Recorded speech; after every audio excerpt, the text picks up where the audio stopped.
যে কোনো মাধ্যমে শহীদ উসমান হাদির যে বিচার সেটাকে ভিন্ন খাতে প্রবাহিত করা যায় এবং তার যারা সহযোদ্ধা আছে তাদেরকে বিতর্কিত করে যারাই উসমান হাদি হত্যার বিচারের জন্য দাবি জানাবে তাদেরকে যাতে ইররিলেভেন্ট করা যায়। আইডি বিগত এখন না বেশ কিছুদিন ধরেই আমার আইডিতে রিপোর্ট করা হচ্ছে আইডি ক্লোন করে।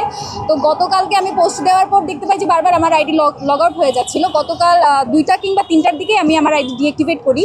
ডিঅ্যাক্টিভেট করার পরে যেটা হয়, আমি যখন পুনর্বার মানে লগ ইন করতে যাই, বিশেষ করে এই ঘটনা জানার পর যখন আমি লগ ইন করতে যাই, নায়াসিনামাইড ও স্যালিসাইলিক সমৃদ্ধ লিলি ফেস ওয়াশ যা ফেসের ডেড স্কিন সেল দূর করে দেয় দ্বিগুণ ফাস্টার ব্রাইটেনিং। আমি লগ ইন করতে গিয়ে দেখি যে আমার প্রিভিয়াস যে ডিভাইস সেটার অ্যাপ্রুভাল এবং যে টু ফ্যাক্টর সেটা যেহেতু আমার ইমেলের সাথে কানেক্টেড, আমি কোনোভাবে আমার আইডিতে লগ ইন করতে পারছিলাম না।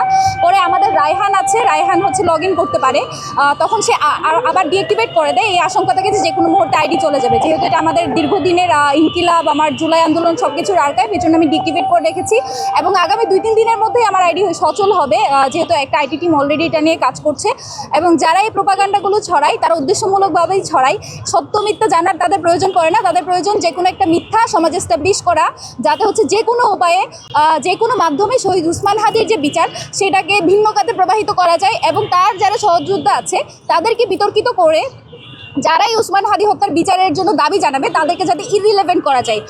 আমি তাদেরকে বলবো, আপনারা দয়া করে আরেকটু পড়াশোনা করে আরেকটু স্কিলফুল হয়ে তারপরে এই প্রোপাগান্ডাগুলো ছড়াবেন, কারণ পৃথিবীতে কোথাও কোনো বলদও মানে নিজের ফেসবুক অ্যাকাউন্টে কোনো খুনের হত্যার বিচার দাবি মানে পরিকল্পনা করে না।